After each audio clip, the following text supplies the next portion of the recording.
BJP ಮತ್ತು ಜೆಡಿಎಸ್ನಿಂದ ಇಂಧನ ಬೆಲೆ ಏರಿಕೆ ವಿರೋಧಿಸಿ ರಾಜ್ಯ ಕಾಂಗ್ರೆಸ್ ಸರ್ಕಾರದ ವಿರುದ್ಧ ಬಾಣಸಂದ್ರ ವೃತ್ತದಲ್ಲಿ ರಸ್ತೆ ತಡೆ ನಡೆಸಿ ರಾಜ್ಯ ಕಾಂಗ್ರೆಸ್ ಸರ್ಕಾರದ ವಿರುದ್ಧ ಪ್ರತಿಭಟನೆ ನಡೆಸಿ ಮಾತನಾಡಿದ ತೇಪಟೂರು ಮಾಜಿ ಶಾಸಕ ಮಸಾಲೆ ಜಯರಾಮ್, ರಾಜ್ಯ ಸರ್ಕಾರ ಗ್ಯಾರಂಟಿ ಯೋಜನೆಗಳಿಗೆ ಹಣ ಹೊಂದಿಸಲಾಗದೆ ಜನಸಾಮಾನ್ಯರಿಗೆ ಬೆಲೆ ಏರಿಕೆಯ ಬಿಸಿ ಮುಟ್ಟಿಸುತ್ತಿದೆ. ತೈಲ ಬೆಲೆ ಏರಿಕೆ ಮಾಡಿ ಮತದಾರರ ವಿರುದ್ಧ ಸೇಡು ತೀರಿಸಿಕೊಳ್ಳುತ್ತಿದೆ.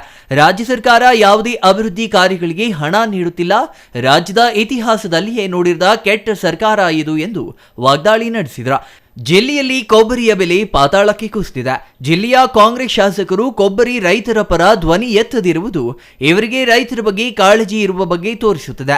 ಮುಖ್ಯಮಂತ್ರಿ ಸಿದ್ದರಾಮಯ್ಯ ಅವರಿಗೆ ಬದ್ಧತೆ ಇದ್ದರೆ ಕೂಡಲೇ ಹೆಚ್ಚಿಸಿರುವ ಎಲ್ಲಾ ವಸ್ತುಗಳ ಬೆಲೆ ಹಿಂಪಡೆಯಬೇಕು ಎಂದು ಆಕ್ರೋಶ ವ್ಯಕ್ತಪಡಿಸಿದರು.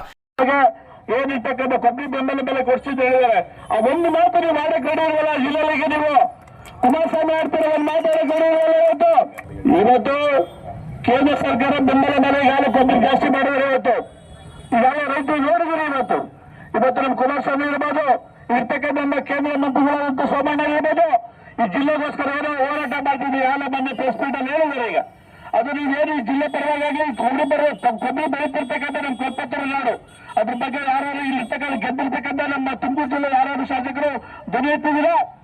ಇವತ್ತು ಡೀಸೆಲ್ ಬೆಲೆ ಜಾಸ್ತಿ ಮಾಡಿದ್ರೆ ಅದರಿಂದ ಕೋಟಿ ರೂಪಾಯಿ ಲಾಭ ಬರುತ್ತೆ. ಆ ಲಾಭ ಬಂದಿದ್ದಾರೆ ಅಭಿವೃದ್ಧಿ ಬೆಳೆಗೆ ತಾತಾನೆ ಲಾಭ ಅಂತ ಫ್ರೀ ಕೂಡ ತಾತಾ ಇದ್ದೀರಾ. ಕೇಂದ್ರ ತೆರಿಗೆ ಕೊಟ್ಟಿಲ್ಲ ಅಂತ ಹೇಳ್ತೀರಿ. ನಮ್ಮ ತೆರಿಗೆ ದುಡ್ಡನ್ನು ಕೊಡಿ ಅಂತ ಹೇಳ್ತಾರೆ. ನಿಮ್ಗೆ ಯಾಕೆ ಕೊಡಬೇಕು ತೆರಿಗೆ ದುಡ್ಡು? ಯಾವ ಅಭಿವೃದ್ಧಿ ಮಾಡ್ತೀವಿ ಅಂತ ಕೊಡಬೇಕು. ಅಭಿವೃದ್ಧಿ ಮಾಡಿ ಕೊಡ್ತಾರೆ. ಫ್ರೀ ಕೊಡಕ್ಕಾಗಲ್ಲ. ಬಿಟ್ಟು ಬಿಟ್ಟಿದೆ ಕೇಂದ್ರ ನಿಮಗೆ ಸರ್ಕಾರ ಕೊಡಕ್ಕೆ ಅನುದಾನ.